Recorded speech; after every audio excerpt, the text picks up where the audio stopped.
Adin Ross will never change.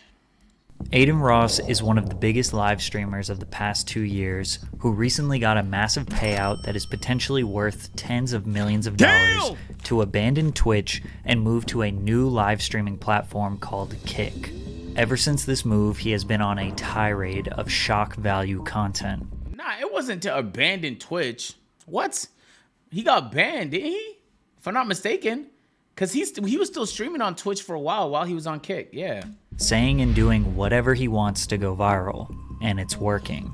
Kick has an extremely lenient terms of service, so he now has the comfortability to speak his mind freely without potentially losing his money. And these days, he is not holding back. Now, it's not like Adin had a squeaky clean reputation. When I documented his come up 2 years ago, I covered all of his major controversies, as well as the genuine hard work it took to reach the top of the live streaming industry. At that point, he was definitely an edgy kid, but it seemed like his heart was in the right place.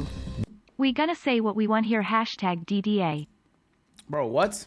These days, his intentions are unclear, so let's take a look at what happened to Adin Ross. From streaming with every major rapper in the industry, losing his girlfriend, making extremely down bad content. I hope your ass not smiling RN, wipe that shit off your face. I'm not even smiling, dumbass nigga. Meeting Andrew Tate and changing his entire online persona forever. Picking up where we left off around May of 2021, Adin was on top of the world. He was one of the top 5 most subscribed and most viewed streamers on Twitch. He just reached 1 million subscribers on his Adin Live YouTube channel, which he treats like his main Bro, channel. I need another energy drink. Yo, Matt, thank you for the 6 months.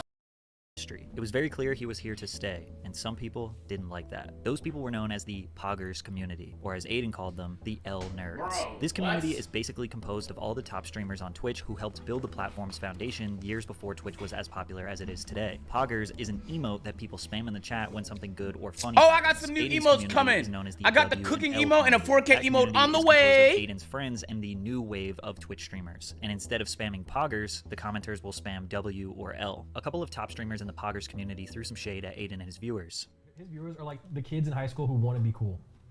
You know, like, oh, like I like rap, I like, you know, like this sort of stuff. Like kind of like hypebeast-ish. Yeah, they're all very hypebeast-ish. Like they think like if Supreme was cool, they think it would be cool, sort of thing. Dude, I go in there and I literally have fun in Adin Ross's stream because I don't watch it, but I'm literally just spamming letters. You're like, yeah, I'm included. W. I just spam W nerd. He said spam W. Adin responded. His viewers are like, hey, Chad, spam W right now. Pussy, spam it right now, nigga. Right now. I want to see a lot of W's right now. Damn, I had so much power over you guys, man. You guys had to do better. You guys had to do better, bro. You had to have your own independent thought, okay? If I was you, bro, I'd have spammed a whole bunch of other letters. It's bad, bro. You can't just let a nigga command you like that, bro. That's fucked up, champ, okay? Stand up for yourself. Who you calling pussy? You specifically, nigga. You actually. You're the exact nigga I'm calling pussy. Don't disrespect my viewers like that. You guys literally have fucking Hall of Fame nerds, Hall of Fame threats in your chat that spam Poggers, Omegalo the entire stream, bro. You guys are unfunny streamers. You guys are not funny, bro. You guys are not funny at all. Fat, pimple-faced, four-eyed people with social problems. Watch you guys, bro. I don't call you guys fans. What kind of conversation do you guys think that they have? Do you guys think they just look at each other and say Poggers? Omegalo, shove an Omegalo in my eyes. Like, they're weird, bro. They're weird. Followed by a tweet that Adin sent. This old shit, right? You really are sad for coming at me and my community. L nerd, go play your violin. Band geek. From there, Adin's audience went and attacked Ludwig, sending death threats to him and his girlfriend QT Cinderella. This beef was really silly and definitely overblown. It was solved very quickly when Adin and Ludwig both apologized to each other, but it set the standard of how powerful Adin's audience is, that he could militarize and accelerate his audience to defend him in any beef. But one day, they would eventually turn on him. In the meantime, Adin was making an insane amount of money, specifically from gambling. His top sponsor was a company called Roobet, an online crypto casino that was looking to his chat, reacting to videos, hanging out with famous rappers, influencers, or streamers, and of course, being sus. Why was that the anchor? Why was that the militarize? Bro, you can't militarize a force that eventually turns on you. Those are paradoxical comments. There is nothing to militarize if they can turn on you, bro. The only way you could use that word and it makes sense is if no matter, this nigga Adin could have been like, bro, I killed 6 niggas yesterday. And they were like, good. Did they deserve to die? Yeah, then maybe you could use that word. But if they could turn on you, then, bro, that's not really militarizing. In the streets, whoa. in the streets. About to beat his meat. No. Hey, Now, yo. despite all the success that Adin was bringing to Twitch, they always found a way to let him know they won't let him have too much power. During an IRL stream, Adin was driving his Lamborghini and reading his Twitch chat at the same time. Twitch gave him a temporary ban for using his phone while driving. Nah, got really cooked. Like quick, bro. And people, I don't know, bro. I just feel horrible. I just fucked up, bro. I fucked up. I got banned on Twitch, guys. I didn't get anything back yet. I think it's a permanent ban. I'm gonna appeal it. I was 100% in the wrong though. Yo, if you wait, Steezy, thank you for 5 months. Wait, if you are on your phone while you drive, it's a perma ban? Twitch chat off my phone.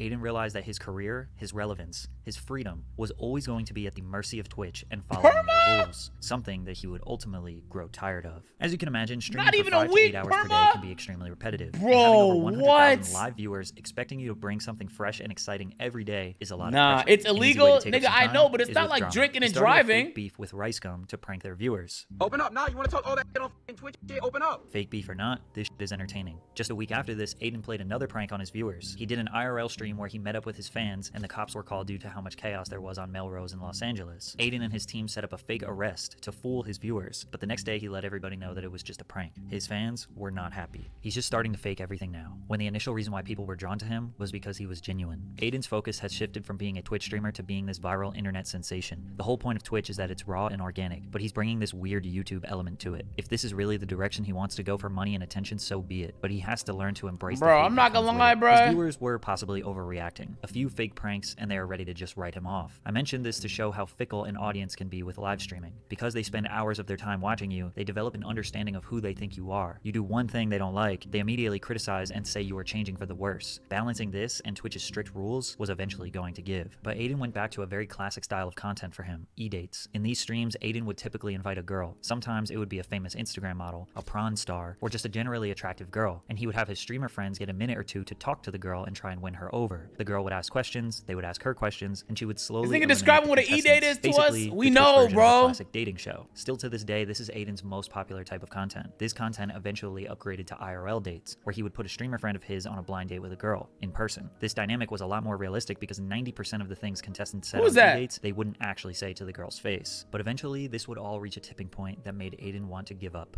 It's not really the numbers anymore, but the problem is that people make me feel bad about dropping numbers. I think that's a very big problem I have.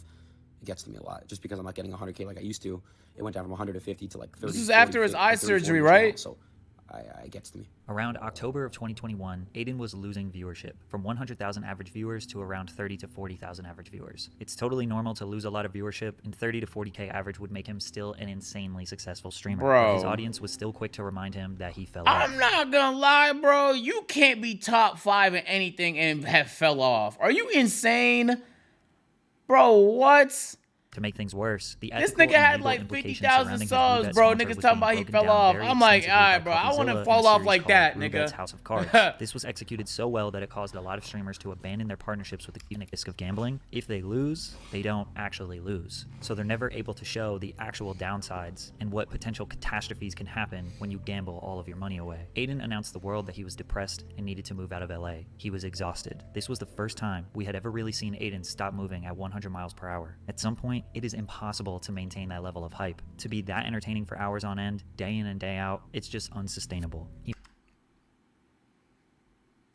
moved out of the Clout House in LA and took his career back to New York. He took a very short 10-day break from streaming before he realized that he can't. Yo, Savino, thank you for the 9 months. With a bang. His first stream back was a live stream with Lil Uzi Vert, who was easily the most famous rapper he had ever streamed with. With a fresh mindset and another huge milestone, he was ready to grind again. He also got a brand new crypto casino sponsorship with Stake, so gambling was a regular program for him again. Also, the e-dates were back, even though one of them was about to take an unexpected turn for the worse. Adin invited iShowSpeed to do an e-date with Ash Cash, who was the celebrity guest. I remember for the this. evening, but Speed took things too far. Basically, Speed threatened to R-word Ash Cash, and I would play the clip so you can see the context, but Speed likes to illegally copyright strike any video that has him featured in it. This got Speed permanently banned on Twitch, while he was just a guest on Adin's stream. This controversy was huge, but it was pretty clear that Adin was not at fault. Oh, this was the Even stream though a where lot he of people put said the blame on him. Speed's actions didn't fully represent how the e-dates normally work. All this did was bring more attention to Adin's streams and made the e-dates even more popular. Most streamers benefit from controversy. People get really angry. Man, nigga said the question to excite his audience. I just turned this motherfucker gay. He likes sucking. Nah. Bro, you're not even 2 bars in. I'm saying you. He knows when to act dumb so his audience can bully him. Georgia. And that. I gotta be fucking tripping. Is this maybe years ago? How is Atlanta all over here? And he is an absolute mastermind when it comes.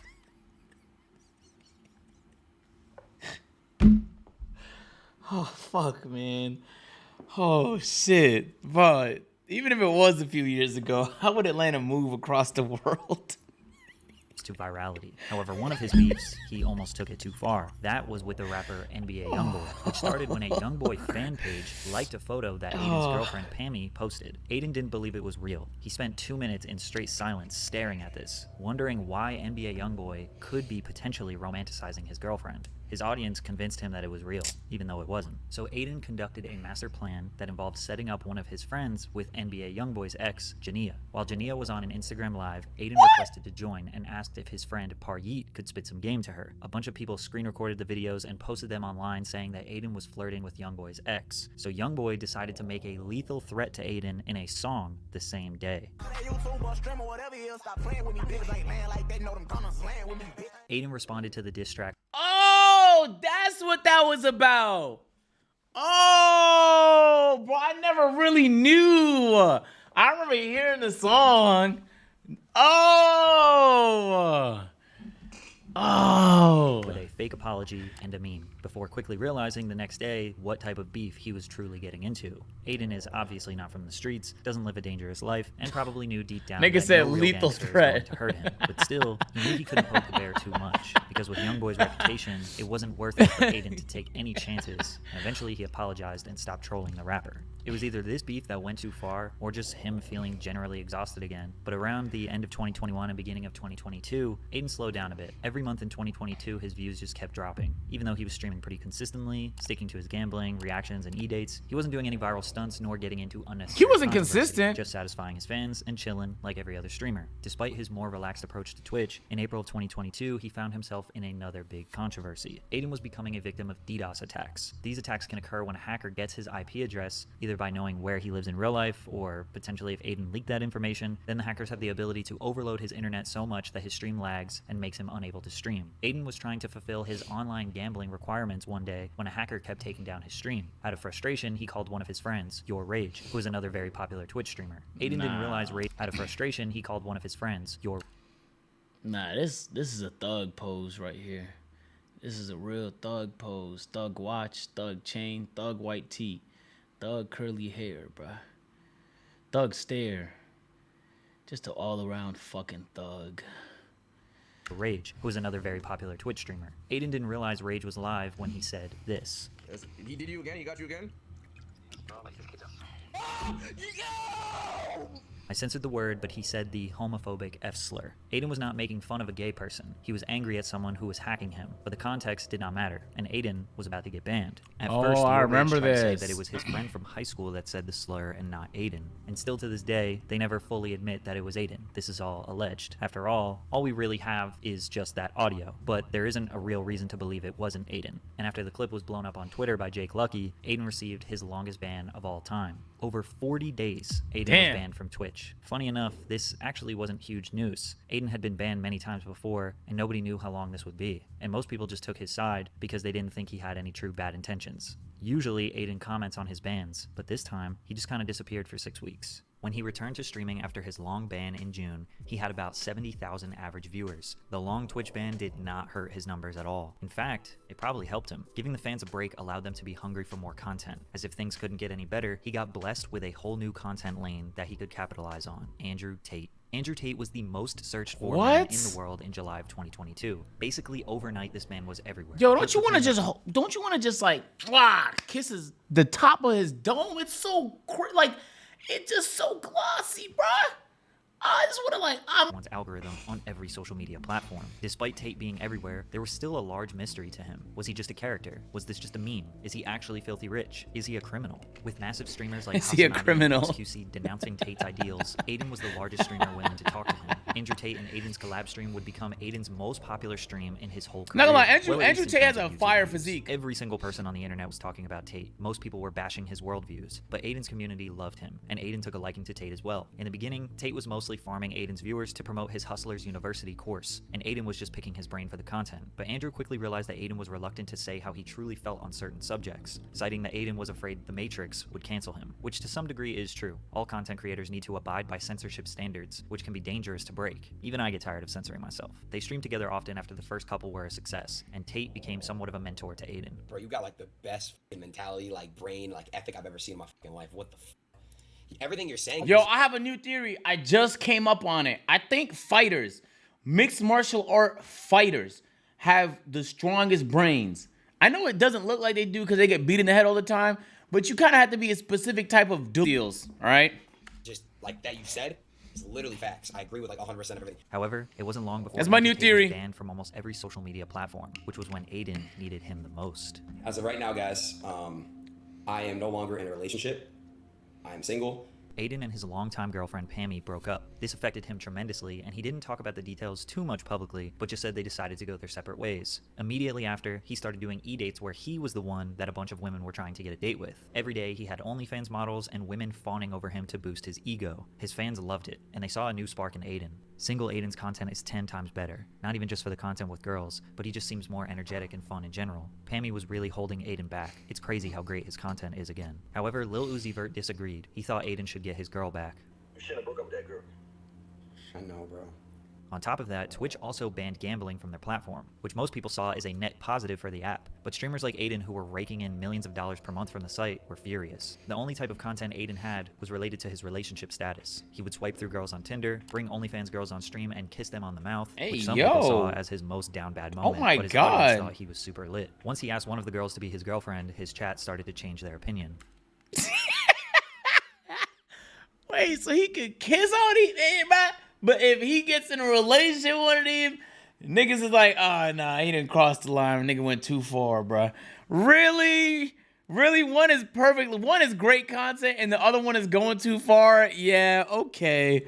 Never thought I would see Adin in such a low spot, especially in streaming. Bring back the old times. Oh, what? Andrew needs to save his son. Just like with all of Adin's content, it's hard to tell what is real and what is just a viral stunt. This very well could have been knowing his own community would make fun of him. It was likely all for entertainment, because he just hopped from one girl to Of course it another. is. I was just curious, Nadia. You know what I'm saying? I'm in LA right now. Do you want to go on a date with me? A what? A date with me.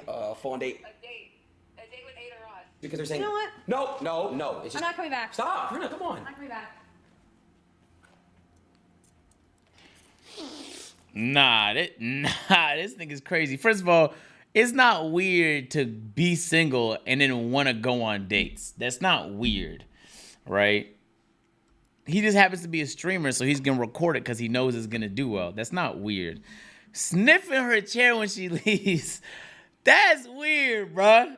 That's weird. However, something that was very real was his ex-girlfriend starting an OnlyFans, which obviously bothered him. It kind of seemed like they were both battling to make each other jealous. Adin's fans were saying that she hit rock bottom, but they were just trying to protect Adin's feelings, because I'm sure he wasn't excited about her new career. And just when Adin needed him the most, the top G returned after a long hiatus, and immediately questions Adin's new lifestyle. Adin, what are you doing with your life? Come on, bro. Already off the jump? You don't want to catch up? Hey, how's it going? Were you What's the point in catching up with you when I basically know the answer? You're sitting in Miami doing hedonistic bull. Build a lifestyle. Eventually, he would fly all to y'all Dubai to niggas do meet the same Andrew Tate in thing. person, which seemed to be the catalyst to some real change. Adin did his classic performative suspect humor, but Tate convinced Adin to get into shape and try to make better life choices. He came back to the USA on a mission, now turning his body transformation into content. They made a deal that if Tate could do 150 push-ups in 5 minutes, Adin had to shave his head bald. Then after Andrew did it with ease, Adin asked for redemption. If he did 30 push-ups in a row, he could keep his hair. These were the push-ups. Come on. Health strokes, buddy. His ground and said that he supports Andrew Tate and does not believe he is guilty, whereas the entirety of the internet celebrated Andrew Tate's imprisonment. But just 1 week into his bald new year, he randomly got a 7-day ban on Twitch. Again, not really clear as to why. If you haven't noticed by now, Twitch often doesn't state why people get banned. They just remind those creators, don't get too comfortable. I just got banned on Twitch. I'm not as mad and devastated as I would be, a year or two ago, because I think I'm at a point in my mind where I realize I trust God and everything happens for a reason. It seems like Adin getting banned throughout his career has been good for him. It allows him to at least slow down and rethink everything he does. Usually after his bans, he returns as the best version of himself, and his fans love now that's a and true. this When time, Adin would come back In after a January while, 2023, he returned to it was always a good comeback. His journey as serious as possible, telling his followers that he was not having sex, doing drugs, or drinking alcohol. He was going to fully focus on bettering his health this year. However, some people thought this lifestyle change was a warning sign. Bro, am I tripping or like this nigga's in a new house like every time I see him? Damn. Hasanabi, another massive Twitch streamer mostly known for his political commentary, predicted that Adin was going to turn into Shinnerbet, thank you for the 8 months. Welcome back to the agency. He's gonna turn into like another Sneeko. He's just gonna be banned from everything. He just needs to save himself. It's good that he's working out. It's good that he's like bettering himself. These are concepts that I'm on board with. But this like no-fap, weird right-wing shit is not good. Hassan clearly believes that working out and pushing a positive and healthy lifestyle is good, but he predicted that Adin would take it too far, that this red pill nonsense typically leads young men to spiral into far right-wing belief systems that he thinks are generally bad. This was definitely an aggressive take. Bro, what? No, that was an L take. In context, that was an L take, bro. I remember when he said that. That's a horrible take, bro. Nigga improving on himself is not no right-wing whatever, man. Like, there's people of all kinds and varieties that improve themselves, nigga. Yes, you should probably not be jerking off to porn every day, and you should be working out often, and you should, those are all things everybody should do. The way, I get what he was trying to say, but the way he said it was just, that's a horrible take, bro. Fact that Andrew Tate was Adin's mentor. In fact, Tate announced that Adin will be one of his 5 allowed visitors to prison. However, Adin disappeared. I basically got a call. I'm not gonna say specifically who it was, but you know who you are. And you basically said, hey man, if you keep doing controversial stuff and you keep saying certain things and you keep basically, promoting certain things on your stream, we're gonna have to take you down indefinitely. Adin believes that his new lifestyle choices were the reason that Twitch was trying to silence him. It seemed like Twitch was okay with promoting gambling, alcohol consumption, prawn addiction, and a degenerative lifestyle. But when he tried to better himself and convince his audience to improve their mental and physical health, that he was being threatened. This was the last time Adin was going to let Twitch hold their power over his head. So he announced to the world that he would start streaming on Kick. So guys, I'm not permanently full-time going there. I want to feel it out, and I want to make sure my community f***s with it too. So I'll still stream on Twitch if that's what you guys want. But what I will say is this. I'm going to Kick this week. Kick is a live streaming platform that looks and operates almost exactly like Twitch. Now it looks just like Twitch, bro. There's a lot of evidence that supports that Edward Craven, one of the founders of Stake.com, is a part owner of the site. Another part owner is Trainwrecks TV, who was the largest gambling streamer on Twitch. Kick's main differentiating factors is that they pay their streamers 95% of their subscriber money, and Kick takes 5%. They also have extremely lean... 95. Hey, I'll say this though. Twitch recently changed their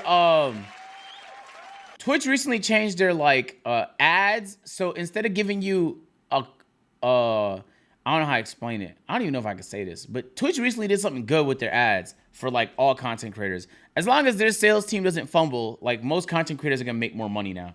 But honestly, you can't even congratulate them because YouTube and Facebook have been doing it for like a fucking decade. So that's kind of like when Apple catches up on something Androids had like 4 years ago, and niggas give Apple a huge standing round of applause. But y'all niggas was just behind, bro. We're not gonna celebrate mediocre, okay?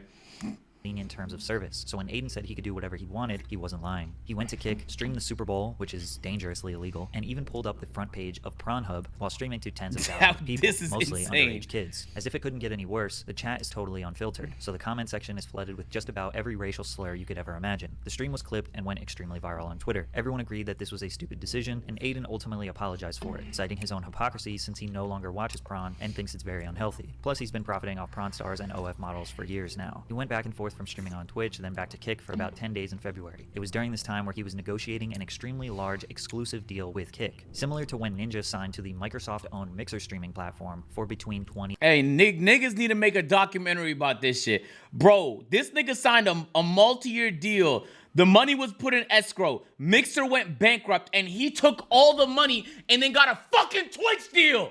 Nigga! Bro, they need to make a documentary about how this nigga had a $50 million come-up. Oh my God, bro!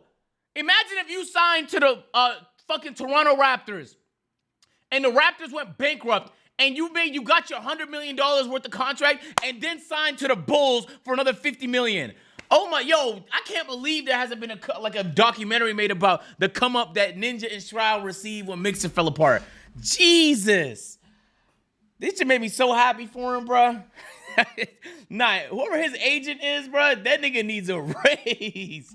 Yo, he needs a raise. 2019. And they're giving me The dollar amount is the largest streaming deal of all time, which would mean Insane. that Aiden's take-home payout would have to be at a minimum of $30 million. Once he secured this deal, he was permanently banned on Twitch forever. He was given a reason that he did not make public. 30 is generational wealth and no longer has to abide by any rules and restrictions. He basically has full freedom to say and do whatever he wants. So he decided to finally state how he feels about trans people. There are only 2 genders was tweeted, which got over 500,000 likes, a lot, 50 million impressions, and 3 million engagements. Suck I'm not some. coming at the gay community, the LGBT. I'm not coming at them, bro. I'm coming at the cancel culture. Aiden claims that his comment was not transphobic. He was using this as an example of how cancel culture will try to take you down if you say something they disagree with. His comment was not very edgy, but he knew people would freak out, and they did. He then attacked other streamers. And all you fucking streamers I'm gonna clap back and respond to. Stop this fucking cap, bro. You don't give a fuck. You were signed under Twitch contract. To which XQC replied the best. It's like going to a spot, like going to a church full of people that are praying and be like, God isn't real. God, no gods are here, lol. What are you guys doing? Gods aren't there, lol. And then you say, am I wrong?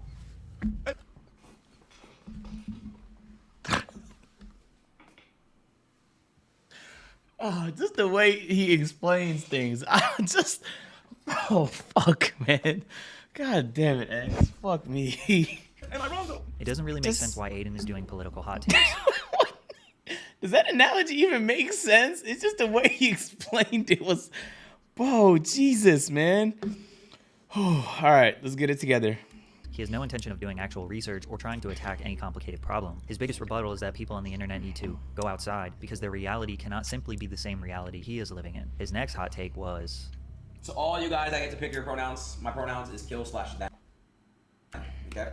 Which was followed by an apology. And I just wanted from the bottom of my heart, apologize for absolutely fucking nothing.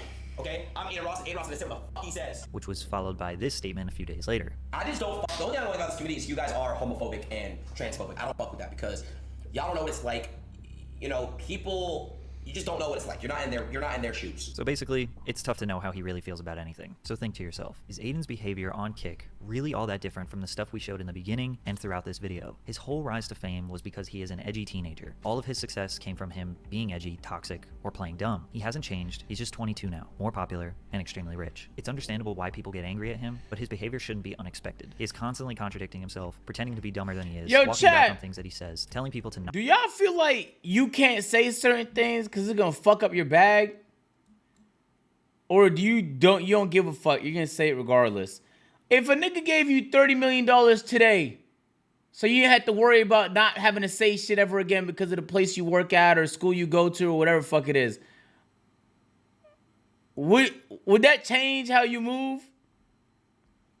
Not take him seriously, and that everything he does is just jokes. And it's probably all just because he is bored. His streams consist of him reacting to stuff on the internet, nigga said, I'm broke, so I don't care. Playing video games, and gambling. Even though he will tell you that you need to go outside, get off the internet, OnlyFans girls are poison, and gambling is an addictive habit. He likely gets bored in his mansion, and when he's bored, he'll say something to get a rise out of people, play it off like it's just a joke, apologize, and then rinse and repeat. He's never going to be canceled, he's never going to be deplatformed, and he has made enough money that he doesn't actually have to work another day in his life. He is going to do whatever he wants, and it's up for you to decide if you want to give him any more of your attention. Video. I think like I don't know how it's kind of tough to say how you'd be to like, because putting yourself in a position you know you're probably statistically never gonna be in is hard. But a nigga having $50 million, never having to worry about it, making money a day in his life, would that change the way I move? It would probably make me feel like I don't have no more money goals, like, or even career goals almost. And then the only goals I would have might be spiritual in nature or something super meaningful to me, like with family and shit like that. If you have $50 million right now, most of y'all niggas is not working, bro. You might work in something you care about, maybe like a nonprofit or something where you feel like you're positively impacting the world. But, bro, you are not touching a fucking office, nigga. You are not touching you're not joining a sales team. When you have like money for life, there's certain things you won't even consider doing because the only benefit of doing it is to make money. Feel me? So I think that's what changed with Adin is he doesn't think about money no more. He's good, bro. Nigga signed whatever. I'm pretty sure on one of his streams he said 50 million. But you sign 50 million, you don't need money no more. So then what are you doing? What do you want to do with your life? Well, if he truly believes that this direction he's going down is super meaningful for him, 100% he's going to triple down in that direction. He could give less a fuck about who doesn't agree with him. He doesn't need you. He doesn't need you. You know, if you work at a job and your supervisor disagrees with you, you need your supervisor. You don't want to lose your job, bro. You're going to have to agree with some things, bro. You're going to have to agree with some things.